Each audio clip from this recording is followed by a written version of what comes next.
Good morning student. आज हम लोग क्लास 6 का चैप्टर 3 प्रॉब्लम सॉल्विंग टेक्निक को पढ़ने वाले हैं। प्रॉब्लम सॉल्विंग टेक्निक में है क्या क्या क्या वो देख लेते हैं। इसमें हम लोग पढ़ेंगे algorithm, flow chart, conditional problem और लूप, यानी ये सब इसके मेन हेडिंग है। अब प्रॉब्लम सॉल्विंग टेक्निक होता क्या है? We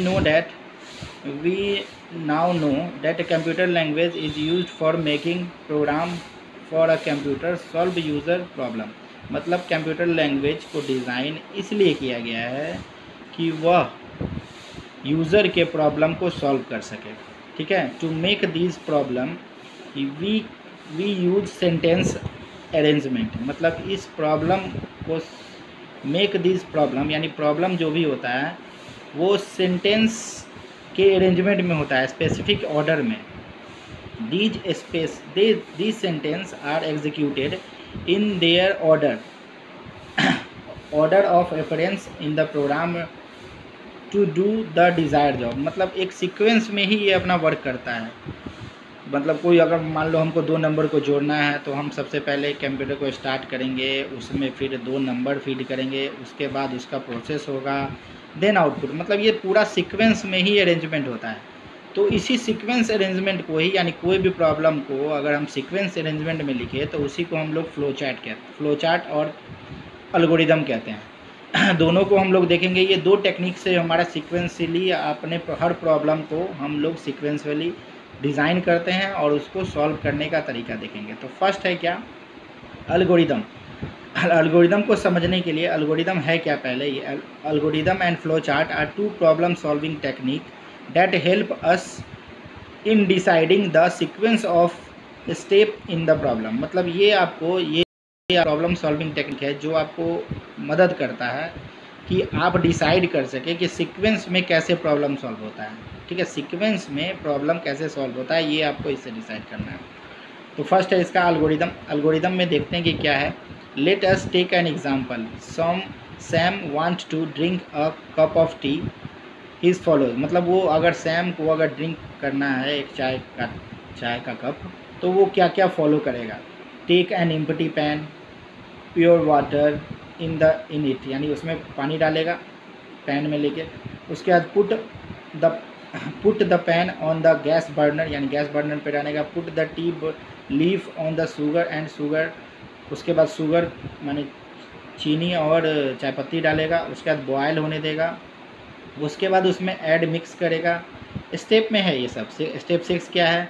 he boil it again, he steam it to the cup and then वो कप में डालेगा, देन उसको ड्रिंक करेगा। यानी एक चाय बनाने का और पीने में ये टोटल 8 स्टेप है। तो आपको हर प्रॉब्लम को इसी तरह से similarly a computer follow a set of instruction to perform, यानी कंप्यूटर भी इसी तरह से एक सेट ऑफ इंस्ट्रक्शन को फॉलो करता है। ठीक है, जिसको हम लोग प्रोग्राम करते थे। अब उसी प्रोग्राम को पहले एल्गोरिदम में लिखा जाता है, जिससे ये डिसाइड हो जाएगा कि हमारा कोड जो है वो कभी गलत नहीं होगा, हमेशा सही रहेगा। तो algorithm is the set step by step instruction written in simple language to perform particular task. These set of instruction when written any program language become a computer program. मतलब ये जब इसी सेट ऑफ इंस्ट्रक्शन को हम किसी programming language में लिखेंगे तब वो कंप्यूटर प्रोग्राम बन जाएगा। ठीक है, तो रूल ऑफ राइटिंग एल्गोरिदम को लिखने का क्या रूल है देख लेते हैं। इसमें number of statement such as step 1, step 2, step 3, etcetera, यानी इस तरह से होना चाहिए। Read each sentence clearly and separate line, यानी हर सेंटेंस को क्लियरली और सेपरेट लाइन में लिखना चाहिए। Always begin with start and finish with stop, यानी हमेशा हमको स्टार्ट पे शुरू करना चाहिए और स्टॉप पे फिनिश करना चाहिए। लेट देखते हैं। एक एग्जांपल दिया गया है। Algorithm to find the sum of 3 number, यानी 3 नंबर का सम निकालना है हमको, सिंपल करना है। तो फर्स्ट स्टेप आपको दिख रहा होगा यहाँ पे क्या लिखा गया है। फर्स्ट स्टेप लिखा गया है स्टार्ट, जो हम लोग कर दिए। ठीक है, स्टार्ट हो गया। उसके बाद क्या किया गया? Take 3 number N1, N2, N3, यानी 3 नंबर लिया गया N1, N2, N3, यानी एक वैल्यू दे दिया गया ये। उसके बाद ऐड किया जाएगा उस 3 नंबर को, और उसके बाद सम में रिजल्ट को स्टोर किया जाएगा। Add this number and store the in sum, add sum में स्टोर हुआ। उसके बाद प्रिंट कर देना है, उसके बाद स्टॉप कर देना है। ये पूरा एल्गोरिदम एक प्रॉब्लम, यानी 3 नंबर को जोड़ के प्रिंट करने का ये पूरा एक एल्गोरिदम फॉर्म में था। अब इसी को दूसरे फॉर्म में हम कैसे लिख सकते हैं, कंप्यूटर फॉर्म में क्या लिखते हैं, स्टार्ट, उसके बाद रीड n1 n2 n3, उसके बाद sum equal to n1 n2 n3, उसके बाद प्रिंट, उसके बाद स्टॉप। तो इससे भी आपका प्रॉब्लम सॉल्व हो गया। अब यहाँ पे भी देखिए आपको साइड में भी दिखाया जा रहा है कि आपको कैसे करना है। तो यहाँ पर क्या किया गया, पहले 3 नंबर ले लिया गया, उसके बाद ऐड कर दिया गया, उसके बाद रिजल्ट आ गया। ठीक है, उसी तरह से यहाँ पर भी ऐड कर दिया गया, स्टेप किया। अब एग्ज़ाम तो ये तो था सिंपल ऐड करने का। अब इसी तरह से अगर मान लो हमको स्क्वायर का लिखना है तो क्या करेंगे, स्टार्ट करना है सबसे पहले स्टार्ट, उसके बाद रीड n1 यानी एक नंबर लेना है इसलिए रीड n1, और उसके बाद s में स्टोर करना है n1 इंटू n1। स्क्वायर होता क्या है, किसी नंबर का 2 बार मल्टीप्लिकेशन, तो उसको 2 बार मल्टीप्लाई कर दिए n1 मल्टीप्लाई n1। तो अब उसके बाद उसको प्रिंट करना है, किसको, s को प्रिंट कर लेना है, मतलब s में ही स्टोर तो है, s में ही ना स्क्वायर स्टोर है, मतलब 36 स्टोर है। तो ये आपका हो गया एल्गोरिदम। अब उसके बाद फ्लो चार्ट क्या है, फ्लो चार्ट भी है एक तरह का ये problem solving technique he. Flow chart is a step by step process of representing the solution of particular problem in a graphical and pictorial form, यानी पिक्टोरियल फॉर्म में हमको दिखाने को ही हम लोग स्टेप बाय ये फ्लो चार्ट कहते हैं। अभी तो हम लोग सिंपल इंग्लिश लैंग्वेज में एल्गोरिदम लिखता है, मगर अगर उसी को ग्राफ के रूप में पिक्टोरियल पिक्चर के रूप में दिखाएंगे तो वो मेरा फ्लो चार्ट कहलाएगा। ठीक है, इसको ड्रॉ करने का रूल क्या है, the direction of flow chart is either from top to bottom और लेफ़्ट टू राइट, यानी हमेशा इसका डायरेक्शन जो होगा या तो टॉप टू बॉटम होगा, मतलब ऊपर से नीचे आते हुए, या फिर लेफ़्ट से राइट ही होगा, और कुछ नहीं हो सकता है। Flow line is use to indicate the direction. अब फ्लो लाइन हमको हमेशा देना ही पड़ेगा कि हम कैसे जा रहे हैं, लेफ़्ट टू राइट जा रहे हैं या फिर टॉप टू बॉटम जा रहे हैं।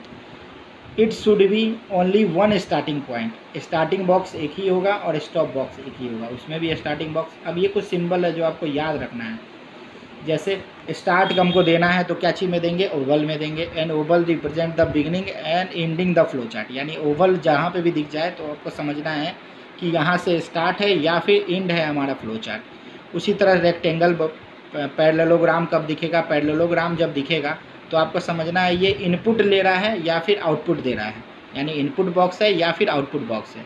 उसी तरह रेक्टेंगल क्या दिखाता है, प्रोसेसिंग बॉक्स को। उसी तरह डायगोनल ये डायमंड क्या दिखाता है, डिसीजन मेकिंग को। डिसीजन मेकिंग मतलब क्या, जहाँ पे मेरे पास केस हो कि ट्रू यानी यस होगा तो ये जाओ, यहाँ जाओ, इधर जाओ, और फॉल्स होगा तो इधर जाओ, तो वो भी हम लोग देखेंगे आगे। ठीक है, उसके बाद ये फ्लो लाइन है। Flow line arrow head indicate the direction of flow data and instruction, मतलब एरो का जिधर हेड होगा वो आपको दिखाता है कि डेटा किधर से फ्लो हो रहा है। अब कनेक्टर क्या दिखाता है, a circle is use to connect different part of flow chart together on one page, मतलब मान लो कहीं एक ही पेज में हमको लिखने में दिक्कत हो गया, मान लो बड़ा सा कोडिंग है उसको लिखते, माने बड़ा सा फ्लो चार्ट है उसको लिखते लिखते लिखते वो पेज बढ़ गया, तो हम लोग क्या इस कनेक्टर का इस्तेमाल करेंगे। अब ये कनेक्टर एक बार नीचे में भी बना देंगे और एक दूसरे पेज में स्टार्टिंग में बना देंगे, मतलब इसका आगे का पार्ट हमेशा अलग है, मतलब ये हमेशा ऑलवेज जब भी होगा तो पेयर में होगा। अब एक सिंपल सा एग्जांपल लेके बताया कि फ्लो चार्ट को कैसे बनाते हैं, मतलब ये कैसे बनाएंगे हम लोग कि फ्लो चार्ट कैसे बनाएंगे। तो स्टार्ट किया गया, स्टार्ट करके सबसे पहले क्या किया गया, take a pen and pure water, मतलब फर्स्ट क्या किया गया, उसी क्वेश्चन को जो हम लोग पहले किए थे, यानी अब इसको दिया गया, ये इनपुट का प्रोसेस है तो टेक लिया गया, और पुट ये भी इनपुट का है तो इनपुट में लिया गया। ये भी टी लीफ यानी इनपुट दिए हैं ना, लीफ तो डाले हैं ना, ये भी इनपुट किए हैं। उसके बाद ये मिक्स होगा, बॉयल होगा, तो ये प्रोसेस हो गया, तो प्रोसेस को रेक्टेंगल में दिखाया। उसके बाद फिर ऐड किए, तो ऐड मिल्क आपको क्या चाहिए, इनपुट में दिखाएगा। उसके बाद फिर मिक्स होगा, तो ये भी प्रोसेस हो गया।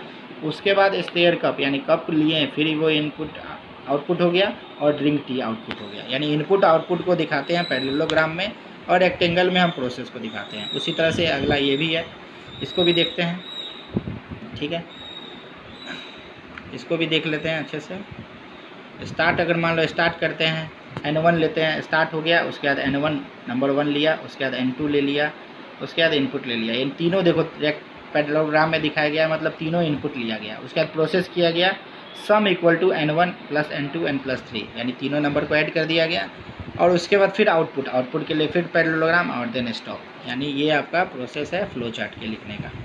ठीक है, अब हम लोग आगे का ये जो एग्जाम्पल है वो अगले क्लास में हम लोग सीखेंगे। Thank you.